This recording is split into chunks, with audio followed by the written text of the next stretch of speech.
Let's add a parameter inside this index redirect method.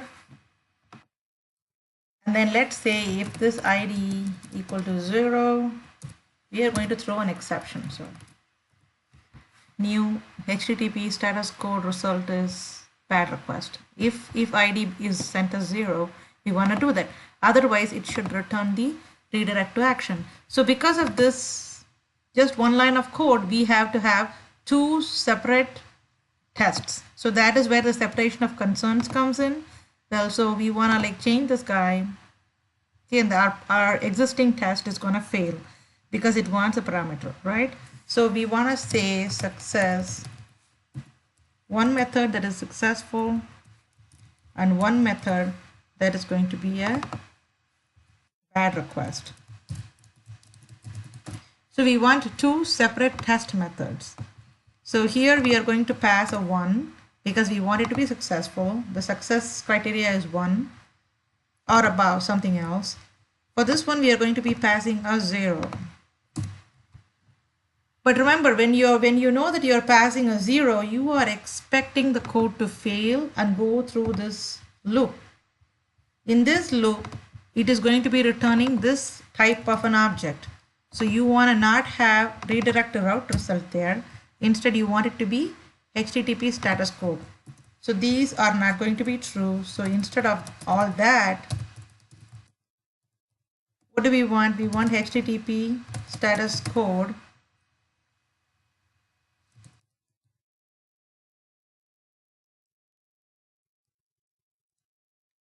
result.http status code. Okay, wait. This is going to be a HTTP status code result. So let me use result here, result.status code. So this is the actual value. And I am going to put here HTTP status code dot bad request. That's what I want, right? HTTP status code is not defined here because we don't have a using here. We want to be able to use, we have to use system.net.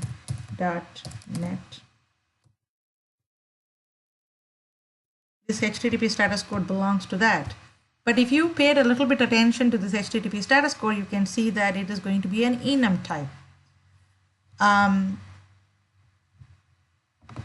Which makes it a little interesting. So let's step through the code and see what happens, okay? Let's go through both the methods and see what happens.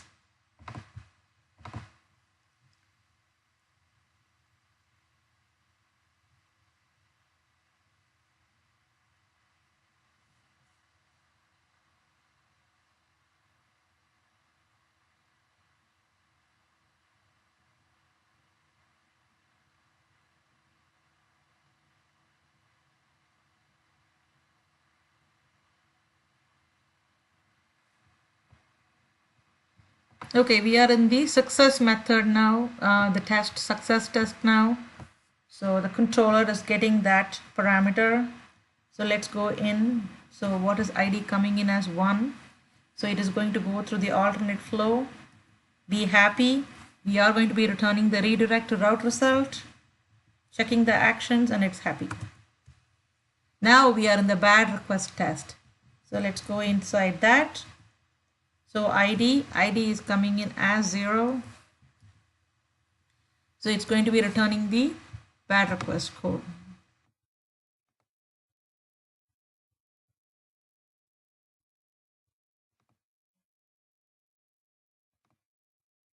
So if you look at HTTP status code result, when it is passed, there are so many overloads. So the status code is being passed.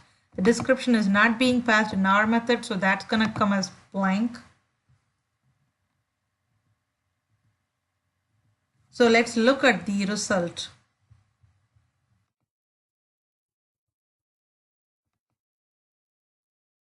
We are receiving status code as 400, not as bad request.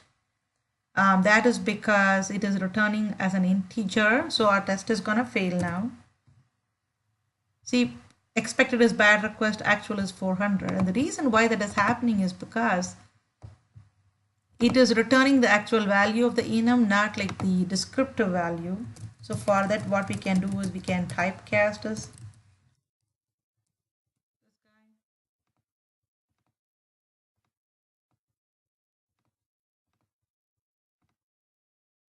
So all we are trying to do is make sure that the status code gets converted to this form, not be an integer.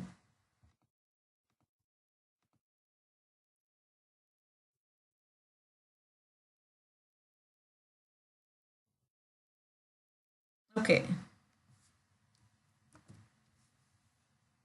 Okay, that was a successful test. So like I said, so far, we have successfully tested a few different scenarios here. So the first one tested the view. The second one tested just a function, not an action method called list of movies, which is completely independent and it's not dependent on any other external classes. So we tested that one and we saw how to pull values out of the results. The third one is about redirect. When there is a redirect from your code for whatever reason, how do we test that? Fourth one is the one where we tested, for some reason, if there is an error and that flow and our code hits that flow, how do we write a test for that one? So you can test something that you did not write a test for. So you have to remember that it's quite possible for me to completely ignore this situation from my unit test. And there is no like unit test police to come and like tell us. But there is something called as code coverage. When you run a code coverage against your unit test, it will tell you which parts of your code are covered and which parts of your code are not covered. And I used to work for a corporation before.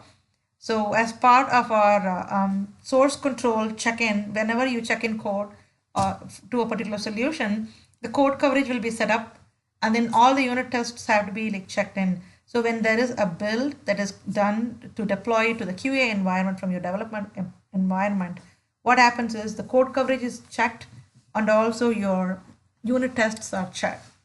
So they are automatically run.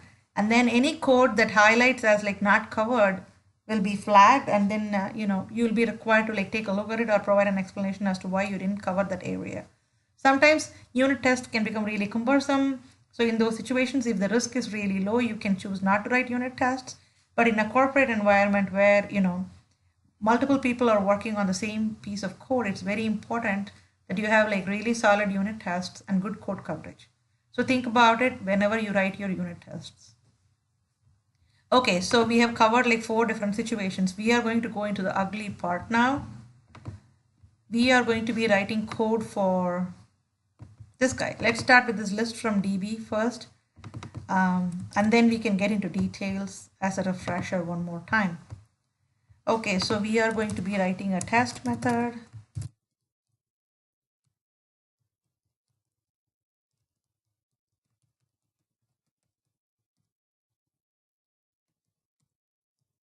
That's the method I'm testing. So test method, list from DB. Let's look at it now. So this is a method that's tightly coupled, right? There is a complete dependency on this DB, which is going to be another class called the movie store DB context class. The controller action list from DB is completely dependent on this external class. So let me just run this test and show you what happens when I try to run it.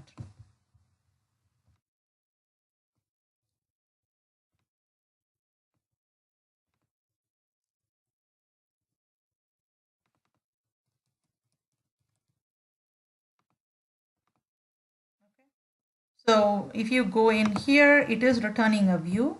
So it is appropriate for us to have this cast as a view result. So that would be all right. So when we go and test this, let me show you what happens now.